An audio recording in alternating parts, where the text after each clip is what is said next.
Everyone, আজকে এসেছি দেখো রাধা লুকে। রাধা শুট করছি।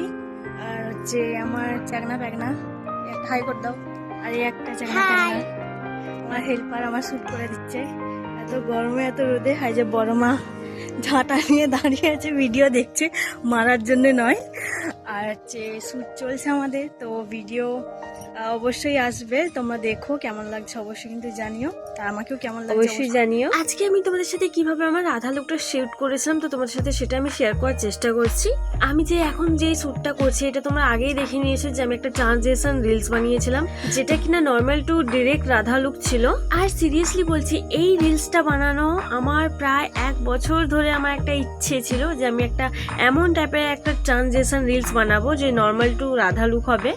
1 বছর ধরে আমি ভেবে ভেবে আসছিলাম, এমনকি আমি এটা চুজও করে রেখেছিলাম যে এই লুকেতে কেমন জুয়েলারি হবে আমার, বা কেমন আমি ড্রেস পরবো, কি কালারের, হোয়াইট অ্যান্ড রেড, অ্যান্ড হচ্ছে আমার জুয়েলারিগুলোও আমার হোয়াইট অ্যান্ড রেডের মধ্যেই থাকবে। তো আমি সেম টু সেম করতে পেরেছি, তার জন্য আমি ভীষণই হ্যাপি। আর এই শ্যুটটা আমি করেছিলাম সানডেতে, বিকজ আমার বোনের ছুটিও ছিল সানডে, তো ও আমার মানে ধরে দেয় ফোনটা, সেই জন্য আমি সানডেতে শ্যুটটা করেছিলাম। আর এতটা রোদ বেরিয়েছিল, মানে প্রায় তো কদিন ধরে বৃষ্টি হচ্ছিল, কিন্তু সানডেতে এতটা রোদ বেরিয়েছে, এতটা মানে আমি প্রায় 2টো থেকে, আমি 2টো থেকে লাঞ্চ করে আমি 2টো থেকে আমি স্টার্ট করেছিলাম, সাজুগুজু করতে বসতেছিলাম।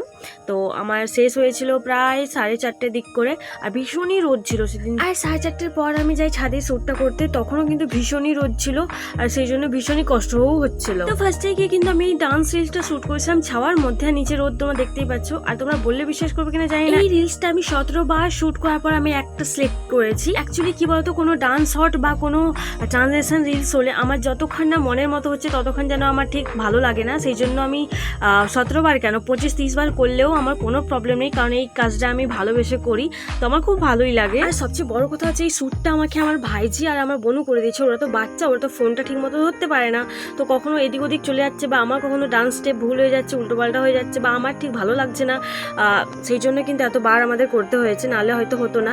বাট ওরাও কিন্তু অনেকটা খেটেছে, অত রোদেতে ওরা দাঁড়িয়ে আমাকে শ্যুটটা করেছে। আমি যেখানে ছিলাম সেটা তো ছাওয়া ছিল একটু হলেও, তো ওরা রোদের মধ্যে করে দিয়েছে, তো যেমনই করে দিক আমি তো অনেক স্যাটিসফাই অ্যান্ড অনেকটা হ্যাপি। আর সন্ধ্যে হয়ে গেছিলো, সেই জন্য আমি আমার রুমেতে চলে এসেছিলাম, আর রুমে এসে আমার কিছু স্লোমো শর্টস নেওয়ার ছিল, আর কিছু ট্রানজেকশন আর কিছু নর্মাল রিলস করার ছিল, তো সেটা আমি করছিলাম। আর তোমরা এটা জানো কি যে এই জুয়েলারিগুলো দেখো আমরা নিজে বানিয়েছি, মানে আমি আমার বোনও নিজে বানিয়েছি।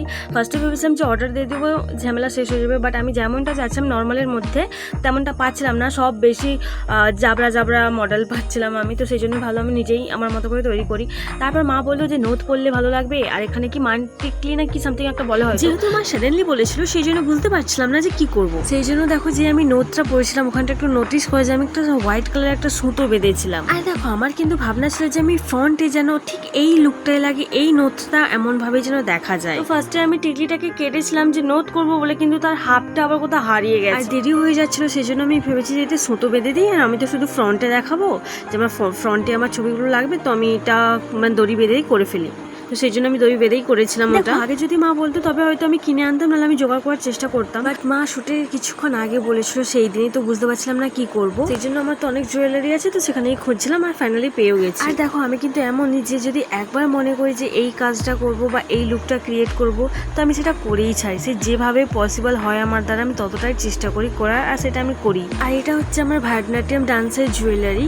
আর এই যে নিচের যে একটা নোট পরেছিলাম, ওইটা হচ্ছে এই যে 2টো নোট আছে, তার মধ্যে এই যে এই নোটটা আমি পরেছিলাম, আর যেহেতু ওই নোটটা মাঝখানে পড়তে হয় নাকের, তো সেই জন্য আমার কিন্তু প্রচুর সুরসুরি হয়, সেই জন্য ওই নোটটা বারবার নিচে চলে আসছিল, বিকজ আমি আটকাতেই পাচ্ছিলাম না, মানে এত হাঁচছেও হচ্ছিল সুরসুরির জন্য, সেই জন্য আমি একটু নিচে চলে এসেছিলো। আর ওটা শুধু যেই শুটে বেশি করে লাগবে আমি শুধু সেই জন্য আমি পরেছিলাম, বেশি আমি পড়তে পারিনি, প্রচুর প্রবলেম হচ্ছিল আমার।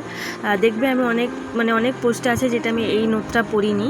আর হ্যাঁ, আমার একজন জিজ্ঞেস করেছিল যে এই সিঙ্গেল নোটটাতে আমার কত পড়েছিল, তো আমি বলি যে আমি তো সিঙ্গেল নোট কিনিনি, মানে আমি তো ভারতনাট্যমের জুয়েলারি পুরো সেটটা কিনেছিলাম, তো তার মধ্যে আমি এটা পেয়েছি, তো সিঙ্গেল কত কি পাওয়া যায় আমি সেটা জানি না, তুমি একটু খোঁজ করে নিও। আর তোমরা কিন্তু অনেকেই জানো যে আমি ছবি, রিলস, ভিডিও এসব বানাতে আমি খুবই ভালোবাসি, আর সবচেয়ে বড় কথা হচ্ছে আমি আমার লাইফে চাই যেন আমি অনেক কিছু মেমোরি কালেক্ট করে রাখি, যাতে আমি না থাকলেও আমার ওই মেমোরিগুলো যেন রয়ে যায়, আর সেই জন্যই কিন্তু আমি এত ছবি তুলে আমি আমার কাছে মেমোরিগুলো কালেক্ট করে রেখে, আর আমার বন্ধুরা তো ভালো করে করে ছবি তুলতে পারে না, সেই জন্য ওদেরকে ফোন ধরেছিলাম। আমি বলছিলাম তোরা ফোনটা জাস্ট ধরে থাক, আমি একটা পোজ দিই আর ছবি তুলে নিই, আর আমি ওখান থেকে স্ক্রিনশট মেরে নেবো। আর এমনকি আমি শাড়িটাও নিজেই পরেছিলাম, সো প্লিজ অ্যাভয়েড মাই শাড়ি। এই লুকটাতে যেমনভাবে আমার প্রয়োজন ছিল তো আমি তেমনভাবেই কিছুটা হলেও করার চেষ্টা করেছি। আর আমার মনে হচ্ছে যে ঠিক আছে, কোনো প্রবলেম নেই। বাট মাঝে মাঝে এই যে শাড়িটা পায়ে লেগে যাচ্ছিলাম, সেই জন্য আমার অনেকবারই আমার আটকে গিয়েছিল, এটার জন্য প্রচুর প্রবলেম হচ্ছিল, তার মধ্যেই করেছি। আর তার থেকেও বড় কথা হচ্ছে যেমনভাবে আমি রিলস চেয়েছিলাম, যেমনভাবে আমি স্লোমো আর ট্রানজেকশন চেয়েছিলাম, তো আমি ঠিক তেমনভাবেই করতে পেরেছি। তো এটার জন্য আমি সত্যি অনেকটাই হ্যাপি। আর এখানে আমার কিছু একটা পোজ নেওয়ার ছিল, তো সেই পোজগুলো দিয়ে আমি ভিডিওটা শ্যুট করছিলাম একটু একটু করে রিলসের জন্য। তো আমার অল টোটাল কমপ্লিট। আর দেখো আমি রাধা শ্যুট করেছি, তো তোমাদেরকে বলেইছিলাম একটু আগে, সেই 2টো থেকে মানে খাওয়ার লাঞ্চ করার পরেই আমি সেই 2টো থেকে সাজতে বসেছিলাম।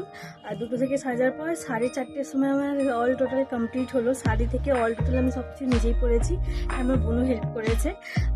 তো তারপর হচ্ছে আরও একটা আছে, যেটা হচ্ছে দাদার মেয়ে, সেও আমার হেল্প করেছে অনেকটাই, এটা ওটা এনে দেওয়া, এটা ওটা ধরে দেওয়া, হেল্প করেছে। আর এই জুয়েলারিগুলো সব আমি আমার বোনের সাথে ক্রিয়েট করেছি। কেমন লাগছে বলো?